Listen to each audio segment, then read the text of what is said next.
What if I told you that your idea of I'm trusting the process is simply an excuse? An excuse that's stopping you from taking the steps you know you need to take to get to where you want to go? What if your I'm trusting the process has simply become a fancier way for you to say, I am waiting for my life to change without actually doing what I know I need to do to make that happen? So if what I just said resonates with you, then this video today is for you.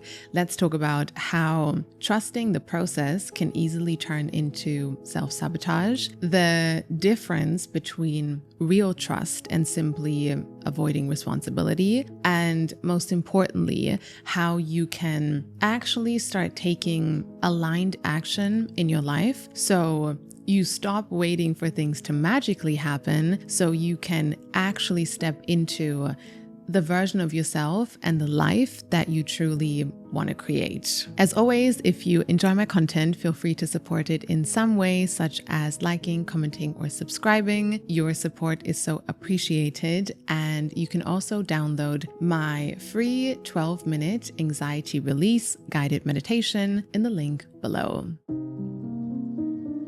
I want to start this off by saying that I really believe in the idea of trusting or having faith. I personally believe in God or a higher power. And so for me, the idea of trusting in that is something I deeply resonate with. I truly believe in divine timing and that what's meant for us will find us. But through my own experiences, I have also realized something really important, especially if you are someone who has a deep ability or desire to trust in life's unfolding or in that higher power. It's really easy for your own internal self-sabotage and your own internal laziness to hide behind that idea without you even realizing it. And that was also me for a while. I went through a really difficult and uncomfortable time where, because, as I said, my desire and my ability to trust in life's unfolding and in that higher power is really strong, my own internal self-sabotage and laziness and procrastination and self-doubts and fears, it all started to hide behind that idea, and it caused me to become really unhappy with myself and the life that I was living. I was at a place in my life where I was not where I wanted to be, and I was not happy with how things were. And I kept telling myself, it's going to be fine. I just have to trust things will work out eventually. The right opportunities will come to me. I am patient. I have faith. And then I got to a point where I had been trusting for so long and still nothing in my life had changed. I was still in that same place. I was still unhappy with where I was at. And that's when I had to ask myself the very uncomfortable question, maybe there is something missing here, because clearly my life is not moving in the direction that I wanted to.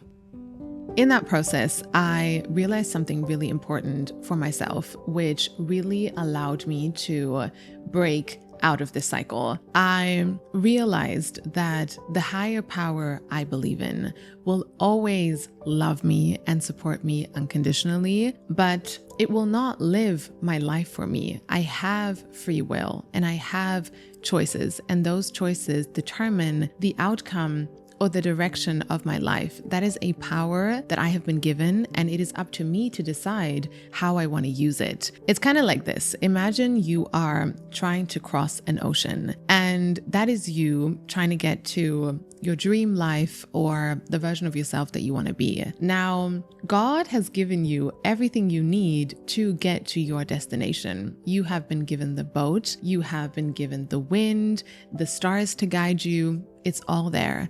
But if you never actually go on that journey and move that boat from where you are to where you want to go, you're just gonna sit there in the middle of the ocean, far away from your destination, thinking, I'm trusting the process, waiting for something to happen, when you have been given everything you need to trust the process, but now it's up to you to actually go on that journey.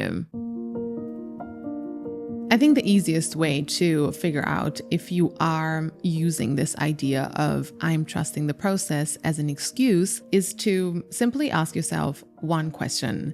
Does my idea of I'm trusting the process feel really easy and comfortable? So let's say, for example, and you can apply this to any personal example in your life. Let's say in this case, you really want to start your own business. That is a dream of yours. Your dream version has that going.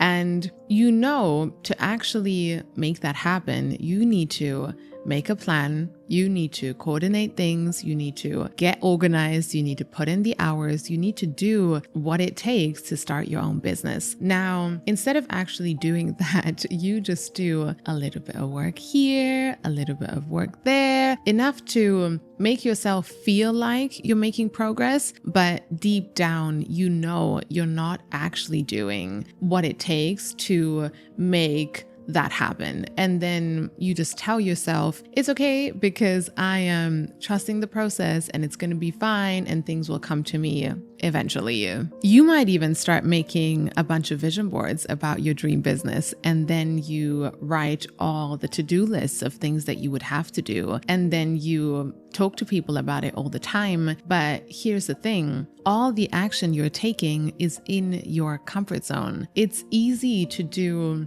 a little bit of work when you feel like it. It's easy to print photos and make a vision board about your dream. It's easy to talk about your dreams. It's easy to make to-do lists about what you have to do and never actually execute on them. But then you have to ask yourself, is easy and comfortable actually going to get me to where I want to go? So if you are trusting the process, but you are never experiencing any discomfort and you never challenge yourself and you never put yourself outside of your comfort zone, then I'm sorry to break it to you, you're probably not actually trusting the process. You are simply staying in the same place, you are stagnating, and you are calling that trusting the process because that is still easier than to face the very uncomfortable truth of what's actually going on. And sure, at first it's like, oh my God, that means I can't sit around and be lazy and complacent anymore and let my fears and doubts take over. But then at some point that realization also becomes so empowering and so liberating because you realize, oh my God, I have way more power than I realized to shift things and to make changes and to take control over my own path. I don't have to stay stuck in this place of stagnation that I was stuck in. And so for me, it was never about the idea that my faith or my trust in life's unfolding or in a higher power wasn't real or valid. I think it is so powerful to trust in divine timing and to have faith and to know that. But I think that faith becomes so much stronger when you know you're doing your part, when you know you are doing what you need to do to move that boat, as we said earlier, from where you are to where you want to go, knowing that you have been given everything you need for that journey. And when you go on that journey, you will be guided and supported on the way because the journey might not always be easy, but it is still your journey to take. And if this video today resonated with you, I want to challenge you to ask yourself, where in your life have you been confusing trust with lack of action? And what could be one uncomfortable action you could take today to get you closer to where you want to be? Because trusting the process is great, but additionally, trusting yourself to do your part, I think that's where the real power lies.